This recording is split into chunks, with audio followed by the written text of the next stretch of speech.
tomar vino no es pecado.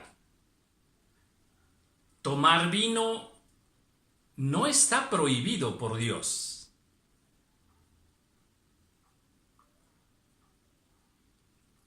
Salud.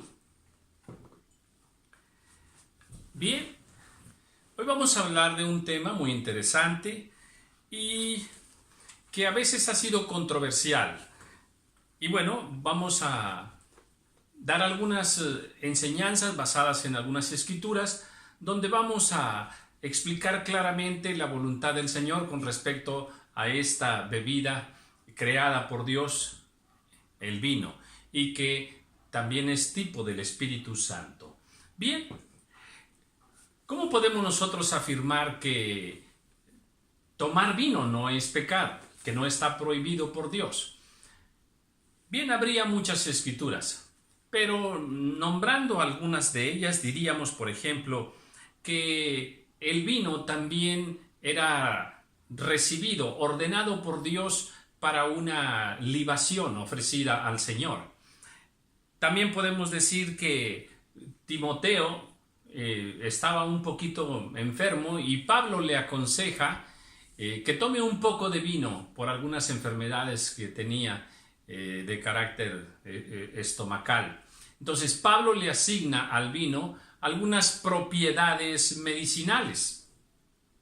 En esto también por ahí la ciencia coincide con Dios. ¿Qué más podemos decir con lo que podamos afirmar que Dios no está en contra del vino? Bueno, de hecho Jesús en la última cena pues toma vino. También, ¿qué podemos decir? Bueno, pues que Jesús en las bodas de Caná, ¿qué hizo? El agua la convirtió en vino. Entonces, el vino en primera instancia es bueno, pero sigamos aprendiendo de esto. ¿Qué es el vino? Bueno, el vino es una bebida que se saca del zumo, del mosto, de la uva, y se fermenta y con levadura y demás, y entonces se crea esta bebida alcohólica que provoca muchas cosas en la persona, ¿verdad? En el hombre. Y bueno, la Biblia nos habla de diferentes tipos de vino. Para cada cosa que yo mencione hay cita bíblica. No, por cuestión de tiempo no puedo dar todas las citas, pero usted podrá buscarlas por ahí.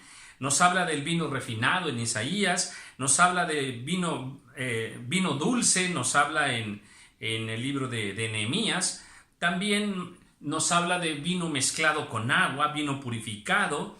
Y Jesús nos habla del buen vino y del vino malo, el que no era tan bueno, ¿verdad? En las bodas de Caná, ahí se dice, el Señor le explica a aquel hombre, mira, todo hombre da primero el buen vino y después da el malo, ¿verdad? Y por ahí se hace esa diferencia entre un buen vino y un vino que no es tan bueno.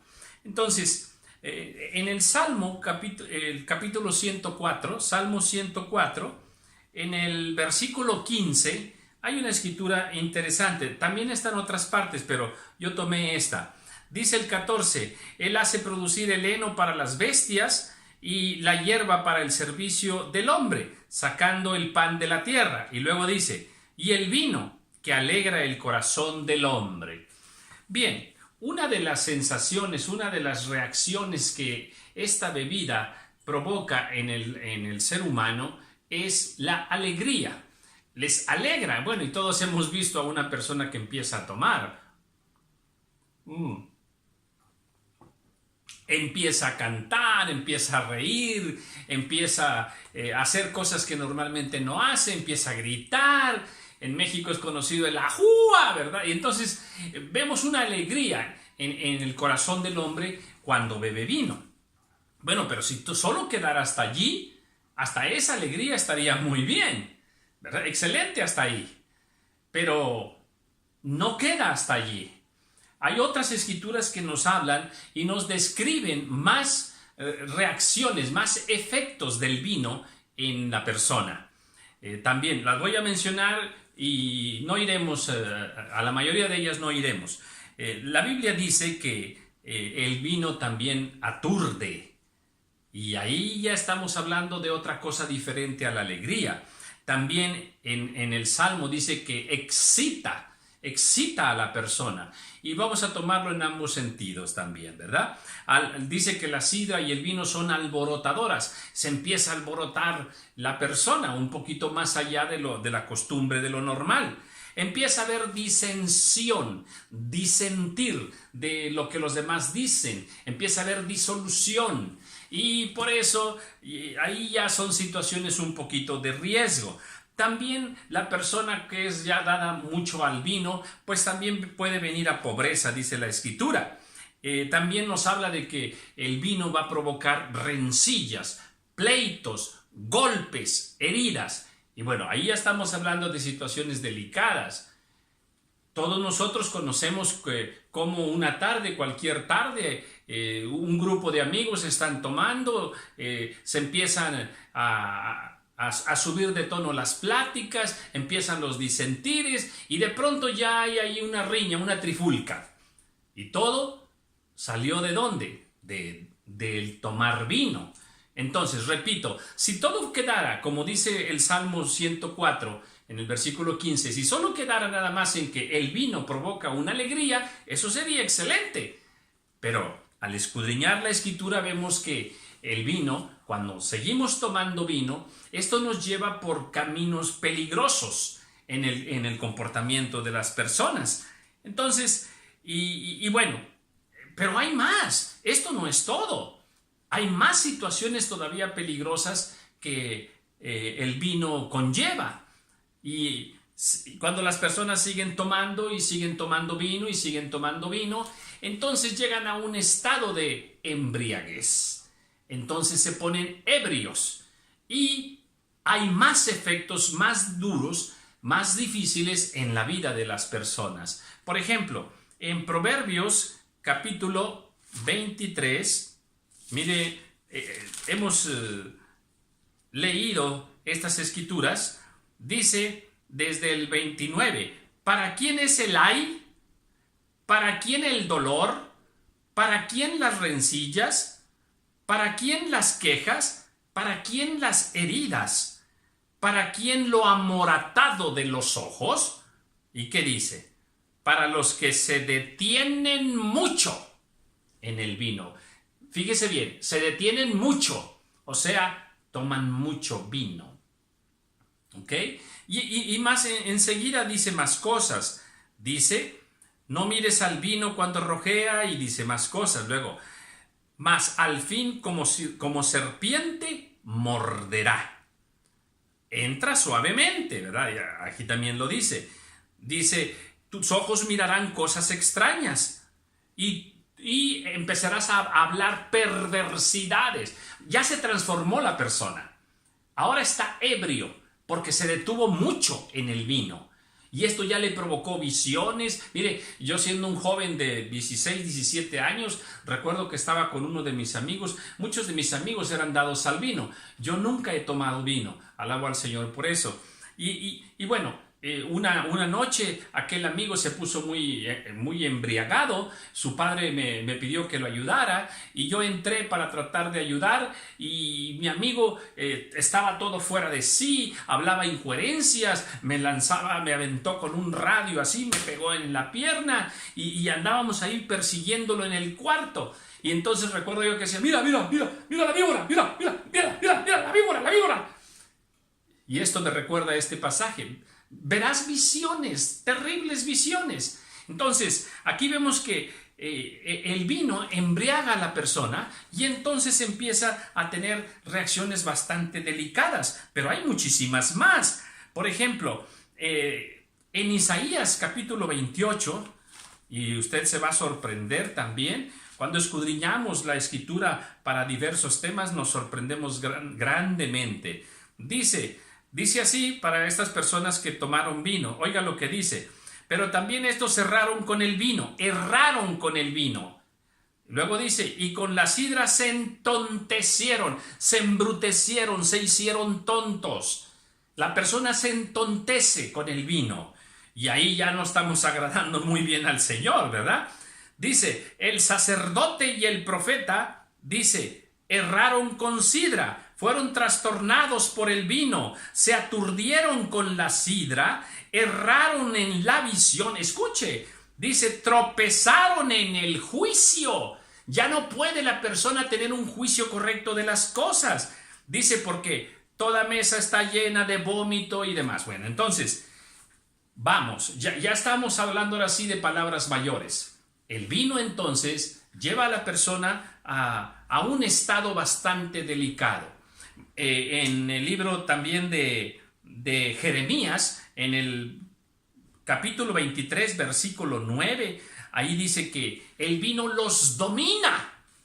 Los domina. En el Nuevo Testamento dice que las mujeres no sean esclavas del vino, esclavas. Entonces vemos cómo el vino se apodera de la persona cuando ya está embriagada y entonces pierde el juicio. En Proverbios 31:5, por ahí, búsquelo, dice que se olvidan de la ley al beber vino. Se olvidan de la ley. Esto es delicado para Dios. Y entonces dice también que pervierten el derecho. O sea, la justicia ya queda obsoleta, queda borrada. ¿Por qué? Por causa del vino que embriagó a estas personas. Entonces, hay muchas escrituras que, sumadas todas ellas, nos dicen que el vino, al embriagar a la persona, lo pone en un estado bastante delicado. Y luego, por ejemplo, también allá en Levítico 10:10 dice que si toma vino pierde el discernimiento. Ya no sabe lo que es santo y lo que no es santo, lo que es puro y lo que es impuro. Entonces, una persona así ya está a merced de la carne, a merced de Satanás. Es un engaño de Satanás finalmente cuando la persona llega a ese estado tan delicado. Y entonces, una vez que la persona ya no tiene juicio, ya está entontecida, la persona ya está controlada por el vino, ya no tiene dominio propio, no tiene voluntad. De hecho, yo tuve un familiar que cometió un crimen y cuando yo hablé con él en la prisión me dice, no me di cuenta, es que yo estaba totalmente borracho. Entonces, cuando ya está la persona así, entonces peca grandemente, ofende a Dios y a las personas. Y eso es lo que Dios nos quiere evitar. Dios dice entonces en Proverbios 31:4, dice, no es de los reyes el beber vino. No es de los reyes. Ya estamos hablando de una posición de realeza. Eso es hermoso. Entonces, también a las personas que se consagran más a Dios, Dios les pide que no tomen vino, que no tomen sidra, como en el voto del Nazareo de Sansón. E incluso a la madre de Sansón, Dios le pidió que no tomara vino, que no tomara sidra. Y Dios sabe por qué lo pide. Entonces, cuando la persona se consagra más a Dios, debe alejarse más del vino. Por allá también en Levítico 10:9 y en Tito 1:7 dice que los que quieren servir a Dios, que no sean dados al vino. Mire, que no sean dados al vino.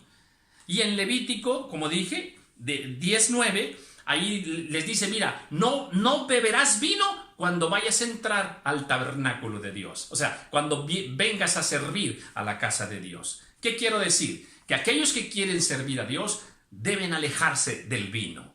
Entonces, consagrémonos para el Señor. Usted puede tomar poco vino si usted quiere, pero no se embriague, ¿ok? Usted puede embriagarse y caer a un estado de pecado bastante delicado, lo que Dios no quiere. Pero lo mejor será no tomes nada de vino, ni una sola gota. Conságrate a Dios, sirve al Señor. No necesitamos de este vino terrenal para tener el gozo y la alegría, porque nosotros tenemos el gozo, la alegría del Espíritu Santo. En el libro de los Hechos pensaban que aquellos hombres de Dios estaban borrachos, estaban ebrios, pero no, era que el Espíritu Santo había descendido sobre sus vidas. Entonces, embriaguémonos, pero no de vino, sino del Espíritu Santo. Amén.